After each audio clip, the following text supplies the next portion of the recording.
girl's room. So I'm gonna give you guys a room tour, and I'm also going to talk about how I ended up pregnant after struggling with infertility. I realized that I spoke about my miscarriage, but I never spoke about how I ended up getting pregnant, and I feel like that's very important for a lot of girls who are looking to relate to someone and looking to be hopeful of, you know, the future, and just trying to see what it is that someone did to be able to get to that point, and what exactly happened. I know I used to Google that stuff all the time, look at so many YouTube videos to see like, but what did she do? Did she do IVF? Did she, you know, did she work out? Did she stop stressing? Like, did she do a certain diet? Like, what's her story? So yeah, so that's gonna be my story, as well as how I cope through it all, and how I felt like God was literally speaking to me to give me comfort and to give me peace. So yeah, hope you guys enjoy. I'm gonna start off with the room tour, maybe, or maybe I should start talking first. I don't know, we'll see how this works out, but yeah, hope you guys enjoy, and as always, thanks for watching. So this video is basically about how God literally spoke to me and how I felt like he was comforting me, and it's pretty wild. Some people will be like, oh no, it's a coincidence. Maybe some of the little stories that I tell of how God was speaking to me are silly to some, but my God can speak in silly ways as well. He is the creator of all emotions. So if you think it's silly, maybe he wanted to be silly. Just know he was trying to comfort me and speak to me. So yes, I wanted to talk about that. October, I miscarried in 2019, and a week later, I decided to go to church. And in my church, they do a series called At the Movies. And so they use a famous box office movie to do a sermon. So as soon as I walk into the church, I see the altar decorated with baby items. There was a pack and play, which is basically like a portable bed for a baby, and just a whole bunch of baby items. So just imagine, like, here I am going to church right after miscarrying, and I'm confronted with all this baby stuff on the altar. And so the movie that they were giving the sermon on was Marley and Me. This is Jennifer Anderson and Wilson. I don't remember his name. Owen. Anyways, that guy. Their characters were an item. They had a cute little dog, and they felt like a family with their little puppy, but homegirl wanted to have a baby. She felt like something was missing, and so she wanted to create a family with him, and she couldn't. She was struggling with infertility, and on top of that, she finally had a baby. I can't even tell a story good. She finally ended up getting pregnant, and she miscarried. So here I am with all the emotions in the world, sitting through the sermon like, really? Like, y'all really talking about this on this Sunday? This is wild. This is crazy. Like, what are the odds? What are the odds? Since when does any pastor talk about miscarriages? Like, let's be real. Like, maybe, I don't know, but all the churches that I've been in church since the day I was born, literally. And I have never heard a sermon on miscarriages. I have heard sermons on infertility. We all know Sarah struggled with infertility, and God blessed her later on in life when she was super old in age with a baby. But miscarriages? So I'm just like, that's crazy. Like, the fact that I'm just going through this right now, and this is what we're talking about for the first time in my life, right? So here I am with all the emotions, just paying attention, and she basically miscarries, I can't even speak. And then, you know, she's losing hope, but she really wants this baby. So she's struggling with that. I think she struggled again to get pregnant, and then finally she gets pregnant again, and she has this beautiful baby. So that's the hope that I was looking for, and the comfort, and God was just like, yep, this is where you're coming back to on a Sunday. I want to let you know not to lose hope, and that can happen for you. And so I was like, I receive it, Lord. I receive it. It was hard, but in the moment I was like, wow, this is crazy. Like, I'm telling this story like in a funny way, in a quick way, but just imagine all the emotions. Like, just imagine if that was you walking in, and this has happened to many people where they are going through something and they sit down and the pastor is just speaking literally their life story, and you're just like, how is this happening right now? The Bible says, draw near to God and he will draw near to you. And that is so true. So if you are drawing near to God, like, be attentive, awake to see how God literally speaks. Like, it could be through the smallest thing. For instance, the next story is about when I went to go get my nails done. And this may seem so silly, but I felt like God was speaking to me again. And it was, my nails were overgrown. They were grown out like an inch. Okay, they were bad. And I didn't care. I didn't want to get my nails done because I was at home depressed about that. Thought it was selfish to even do anything for myself in that time. But I literally had to, because some things were like gonna break off with any little thing that I would do. So I was like, fine, let me just go get my nails done. Again, here I am doing something that's provoking emotions in me, because I'm like, I really don't want to be here. Like, these people are gonna talk to me and be all like with their questions and be all happy and laughing, and I'm sad. I don't want to sit here. So, but whatever, I got my nails done, and as usual, as typical Jasmine, I record a video on my Snapchat of my nails, because, you know, I'm just trying to be me again. And to my surprise, when I turn on the radio to have some music in the background, it was a song about something about God's promise, do not lose hope, and I love you.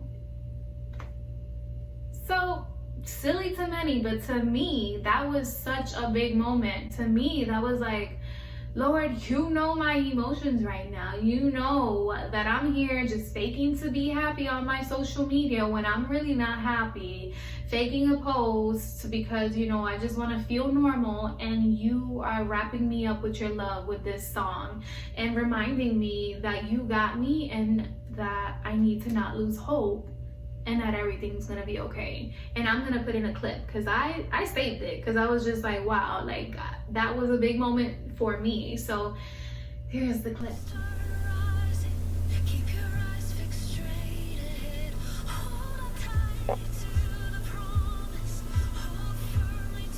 Guys, I am literally shook. I am just now editing this video, and I never thought to look up the song or the lyrics that I just played. And it just hit me so much deeper and confirmed the next few things that I spoke about in the video, that I did not even know this song was gonna tie into that. You know, I thought the song was about promises and how he loves us, but it also ties in to fear, which I will be speaking about. And I am just so shook. Like, I literally want to cry because God is so freaking good. And I'm gonna put the lyrics here. Let me see, because I mean, I just can't. Like, I just can't. I'm shook.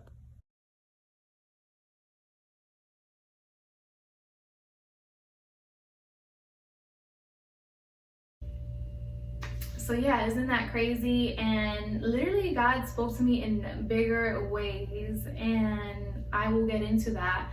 I really don't want to, because it's in a time of my life which I feel like is very personal to what happened with my family, but it is my testimony, and it was so strong. Like, God's presence was so strong during that time that I can't like ignore it, and I can't just take this out. Like, I feel like those things happen for a reason, for me to share to someone at one point, right? When people see me that way and feel like they need to feel pity for me or like make it about me, I don't like it. I understand this story is about me, but this story is to give comfort to others, not for people to give comfort to me. I don't get emotional, but anyways, so we're not at that part yet. I'm just gonna say that happened in October. November, did not get pregnant. December, did not get pregnant. January, February, March, April, May was a big month, the month I was supposed to give birth. That was my due date. Not pregnant. June, July, and then August. August, my cousin passed away, and a week later I found out that I was pregnant. And yeah, so could you just imagine all the emotions that happened? And the reason why I even bring that up is because God spoke to me so strong during this season. He was so clear on how he wanted me to not fear. And this is very important. If you are a believer, seek God, seek him, get into his word. And these are ways to just cope, because he will draw near to you and he will give you that peace that you need in this season of infertility. And for me, it's this season of finally being pregnant during a crazy time, because it was COVID. I was emotionally a wreck because of what was going on in my family. And could you just imagine, like, that's not healthy for the baby. And I have to make decisions that can impact my health, my baby's health, you know, our family's health. And so a week after, you know, I find out that I'm pregnant, and I am over the moon, but you wouldn't even be able to tell, because I was so freaking shocked. I was so shocked. Like, my first video where I'm like, babe, I'm pregnant, and I'm crying like crazy. No, it was like, I'm pregnant. And then that's it. Like, I felt like I was happy, but I couldn't really feel the emotions because I was just so shocked. It almost took another year. I couldn't believe it was actually happening. And then in a time like that, where we have a pandemic going on, and I gotta make a decision if I'm gonna be able to fly over to another state to attend a funeral, that's very, very important to me. Like, how could I not? And the fact that I'm here thinking, you know, is it selfish of me? Is it crazy of me to finally get this miracle and put it at risk by going out and being with my family? Like, absolutely not. Like, I needed to be there for my family. I needed to hug them. And here we are, supposed to be 6 feet apart, especially me being pregnant. But I'm like, there's no way I cannot do that. This person was literally my brother. He is my cousin, but we grew up like brothers. And okay, I'm gonna stop right there, because if I continue talking about his character, him, our relationship, it's just not gonna be, I'm not gonna be able to get through this video. But anyways, so yeah, I was literally living in a moment of fear, in a time of fear, in a season of fear, basically, because I'm now pregnant, and I have to make these decisions of, do I travel? Am I gonna catch COVID? Am I putting my baby's life at risk? Am I putting my life at risk? And the first thing that was sent to me the day that I found out I was pregnant was this. This, my friends, is a devotional, and you can press pause to read it. It's literally a devotional about not fearing. And so my coworker texted me this while I was getting ready to go to work, after finding out this big news and after having all these questions of what do I do. And she's texting me a devotional, which, one, she never texts me anything about Christianity ever, and two, I'm the one who's always like leaving Bible verses and sticky notes everywhere for my coworkers to see, because I'm just weird like that. But yeah, it's always been me. So the day that I find out I'm pregnant and I'm feeling all these emotions and all these fears and all these questions, my coworker sends me this devotional. Like, tell me that wasn't God. Like, tell me that wasn't God. I knew that I needed to read that. Okay, so that kind of confirms to me, like, of course you're going because you have to be there. But when I'm there in Florida and pregnant, I'm here, like, and by the way, as you can see, like, I wasn't even trying to be pregnant. Like, something just horrible, just the worst news ever just was given to us a few weeks back, or a week back. And you think I was even trying to? No, I wasn't even thinking about myself or thinking about like future kids at the moment. Like, I was thinking about my family. So it's crazy how they say the moment you stop trying is probably when you're gonna end up pregnant, and look what happened. So that's your answer. If you were wondering what I did, if I was on a diet, nope. If I did any certain treatment? Nope. I think I answered that last time, but I didn't really speak about, you know, my baby. I spoke about my past pregnancy. So this is just more information and more testimony of how God is so good and how God literally is the one who decides. We think we have our life in control until we try to do something, and God's like, nah, I'm not gonna open up that door yet. And then he finally opens up the door in a crazy season, and he's like, it's okay, this is when I decided, and this is what's gonna happen, and I want to let you know not to fear. How awesome is he? How awesome is he? I can start crying all over again. But so yeah, so not only that wasn't the only time that God was speaking to me, because of course he's gonna tell you not to fear, and of course, you know me, I'm gonna still fear. I'm gonna have peace in that moment, peace in the next few days, but then another question is gonna pop up through my head, like, should I really be doing this? I'm gonna question myself all the time. That's just who I am. So yep, I started to question again once I was in Florida, like, you know, I want to hug on my family. I saw someone, and I'm not gonna say who, because this is personal, and it's really just about, you know, I just don't want to talk about that, but I have to talk about the situation. So I wanted to hug someone that I finally saw after this incident, and I wanted to talk to this person, but in my mind I'm like, do I do this? Does this person have COVID? Should I even be near this, you know, too close to my family right now? Like, I want to be. And I was just like, you know what, screw it. Like, I want to hug, love, and be with my family during this time. So I went and sat next to this person, and yeah, I'm still feeling some fear in me. So I just happened to look to my right, and there was a Bible verse on the wall. And of course, you know, if you are visiting someone who's a believer, they probably have Bible verses on their walls, like in a frame or something. But a Bible verse about fear, a Bible verse about not fearing, it could have been about God's grace, it could have been about God's love, about, you know, John 3:16, how Jesus gave his life for you. It could have been about all the pretty and glamorous and wonderful Bible verses, but this one was about do not fear. And I wish I remember which one it was, but I wasn't in that moment. I was in another moment, but I just looked up and I was just like, wow, thank you, Jesus. I feel at peace right now. And so that whole time, like, it was just, I would look at Bible verses every morning, as I always do on my Bible app. And when I go to work, I would just pull up Bible verses or whatever when I had downtime. And yeah, I would always do that. And they would rarely ever be about fear. Like, they would be about all the other stuff in the Bible. And this whole season, while I was pregnant, like, literally, I'm not lying to you, like, I felt like every single Bible verse that I will pull up was about not fearing.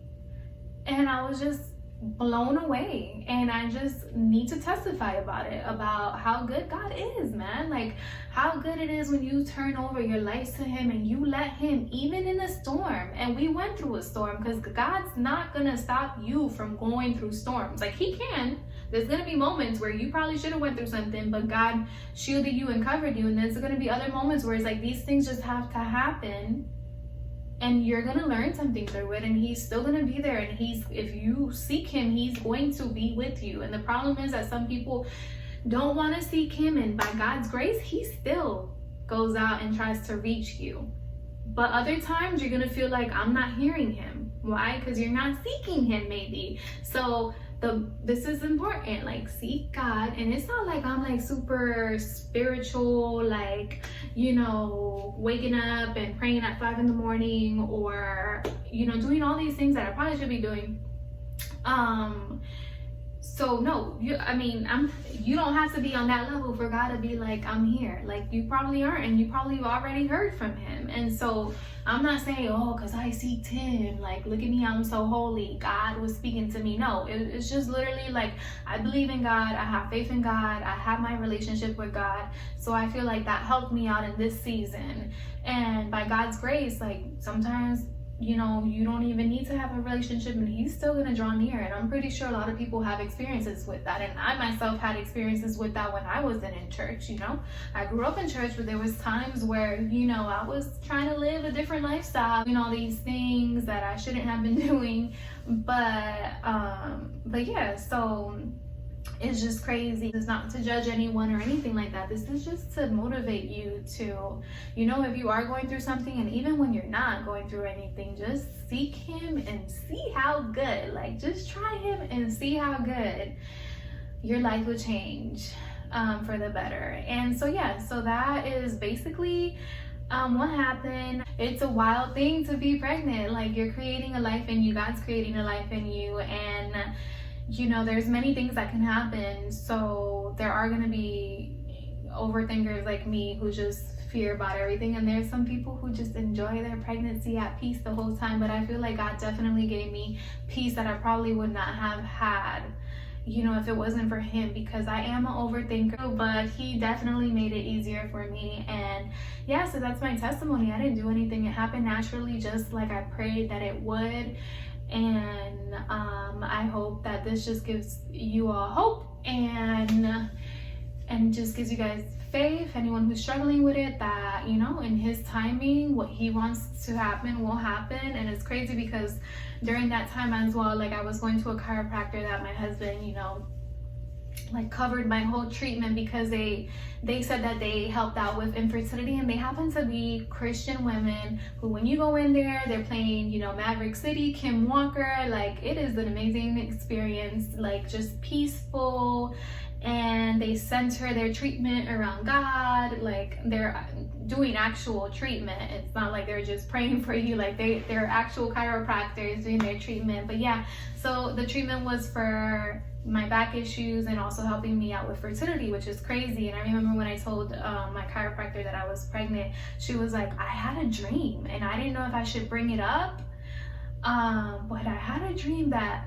you were pregnant, and I just want to let you know not to fear, and that what's for you will be for you, or something. She said something that I wish I would have wrote down, but literally that stuck with me as well the whole time. And that God's plan is already written. Why stress out? It's already written. I can't change it. And that stuck with me the whole time. So I thought that was pretty interesting. In another way, you know, that someone of faith was like speaking over my life, and they were really awesome. And I'm just trying to think of all the ways, because it was just so beautiful how all of it happened. Yeah, now let me give a room tour, because I wanted to also share, anyone who's going through infertility, like, one way that I coped through it was, of course, seeking God, you know. And I looked up a devotional that I would read every single day for women struggling with infertility, and it was called Sarah's Laughter on the Bible app. So I highly recommend that. That was just amazing.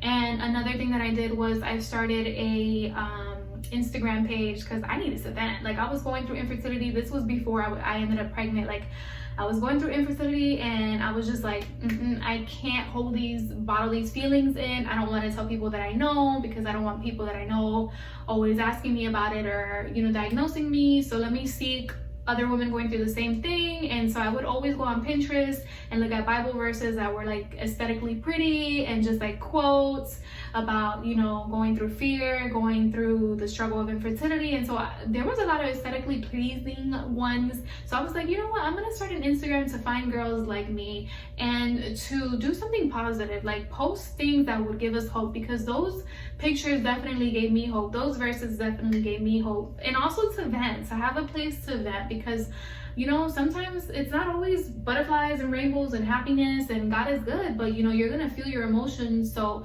sometimes you just want to vent, and I felt like I wanted to vent to people who understood me, and it was girls who were going through the same thing, or women, shall I say. So I created this page, and I'll put it right here.